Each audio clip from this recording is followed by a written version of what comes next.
एक बार सोच के देखो दोस्तों, एक ऐसा इंसान जिसने अपनी जिंदगी के 27 साल जेल की अंधेरी कोठरी में बिता दिए सिर्फ इसलिए क्योंकि वह अपने देश को आजाद देखना चाहता था। एक ऐसा लीडर जिसने नफरत का जवाब नफरत से नहीं बल्कि प्यार और माफी से दिया। और सोचो, वही आदमी जो इतने साल तक एक कैदी था, एक दिन उसी देश का प्रेसिडेंट बन जाता है। नमस्ते दोस्तों, आज हम क्लास 10वीं इंग्लिश का दूसरा चैप्टर पढ़ने जा रहे हैं जिसका नाम है Nelson Mandela, long walk to freedom. ये चैप्टर हमें समझाता है कि जब आजादी का सूरज उगता है तो वह सिर्फ रोशनी नहीं लाता, वह सदियों के अंधेरे को मिटा देता है और एक नई जिंदगी की शुरुआत होती है। आज हम नेल्सन मंडेला के बारे में पढ़ेंगे और उनकी जिंदगी के कुछ खास पलों को करीब से समझने की कोशिश करेंगे, जहां स्ट्रगल है, सैक्रिफाइस है और एक लीडर का मजबूत इरादा भी। तो चलिए शुरू करते हैं। 10 मई 1994। यह दिन साउथ अफ्रीका के लिए एक बहुत ही खास दिन था। प्रिटोरिया, जो साउथ अफ्रीका की कैपिटल सिटी है, उस दिन एक नई रोशनी में जगमगा रहा था।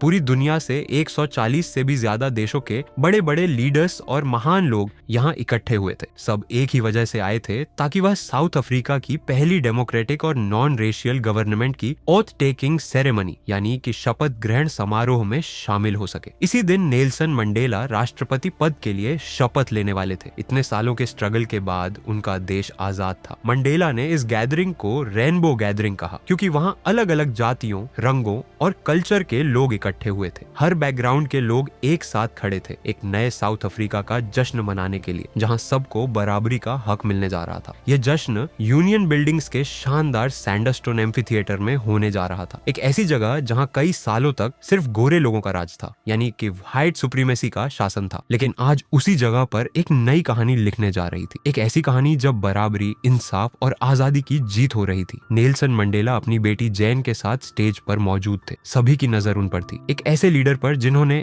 इतने सालों तक संघर्ष किया था। सबसे पहले मिस्टर FWD क्लार्क ने सेकंड डिप्टी प्रेसिडेंट के रूप में शपथ ली। उसके बाद थाबो मबेकी ने फर्स्ट डिप्टी प्रेसिडेंट के रूप में शपथ ली और फिर वो पल आया जिसका इंतजार सदियों से किया जा रहा था। फाइनली नेल्सन मंडेला ने साउथ अफ्रीका के पहले ब्लैक प्रेसिडेंट के रूप में शपथ ली। ये सिर्फ पॉलिटिकल मूवमेंट नहीं था दोस्तों, ये था आजादी और बराबरी का जीता जागता सबूत। अपनी स्पीच में नेल्सन मंडेला ने वहां मौजूद सभी लोगों को और पूरी दुनिया को दिल से शुक्रिया अदा किया। उन्होंने कहा कि हम सब यहाँ इकट्ठे हुए हैं ताकि इस न्यू बॉर्न लिबर्टी यानी कि नई पाई हुई आजादी के ग्लोरी और होप का जश्न मना सके। मंडेला ने याद दिलाया कि कई सालों तक साउथ अफ्रीका दुनिया से अलग थलग रहा था। लोगों ने उनके देश को रेसिज्म की वजह से अलग ठान दिया था, लेकिन आज वही देश पूरी दुनिया के लोगों का अपनी धरती पर स्वागत कर रहा है। और फिर नेल्सन मंडेला ने कसम ली, एक प्रॉमिस अपने देश के लोगों के लिए। उन्होंने कहा कि वह अपने हर एक नागरिक को गरीबी, भूखमरी, दुख, जाति और जेंडर के भेदभाव से आजाद कराने के लिए काम करेंगे। फिर उन्होंने अपने दिल से निकला हुआ एक बहुत ही गहरा वादा किया, never never and never again shall it be that this beautiful land will again experience the oppression of one by another, यानी कि कभी भी और कभी नहीं, अब इस खूबसूरत जमीन पर एक इंसान दूसरे इंसान को दबा नहीं सकेगा। मंडेला ने कहा कि अब यह आजादी का सूरज कभी नहीं डूबेगा। और अपनी स्पीच के अंत में उन्होंने कहा, let freedom reign, God bless Africa. ये सिर्फ एक स्पीच नहीं था, ये एक नए देश का जन्म था जहां इंसानियत सबसे बड़ी ताकत बन चुकी थी। कुछ ही देर बाद यूनियन बिल्डिंग के ऊपर आसमान में एक कमाल का नजारा दिखा। South African jets, helicopters and military planes ने एक परफेक्ट बी शेप फॉर्मेशन में फ्लाई किया। लेकिन दोस्तों, ये सिर्फ मिलिट्री पावर का डिस्प्ले नहीं था, ये था उनकी लॉयल्टी का सिग्नल, एक नए आजाद और डेमोक्रेटिकली इलेक्टेड सरकार के प्रति वफादारी का प्रमाण। और सबसे गहरी बात तो यह थी दोस्तों कि वो मिलिट्री जनरल्स जिनके सीने पर मेडल्स लगे थे, जो कुछ साल पहले मंडेला को अरेस्ट कर चुके थे, आज उसी मंडेला को सल्यूट कर रहे थे और अपनी वफादारी उन्हीं के सामने जता रहे थे। सोचो दोस्तों,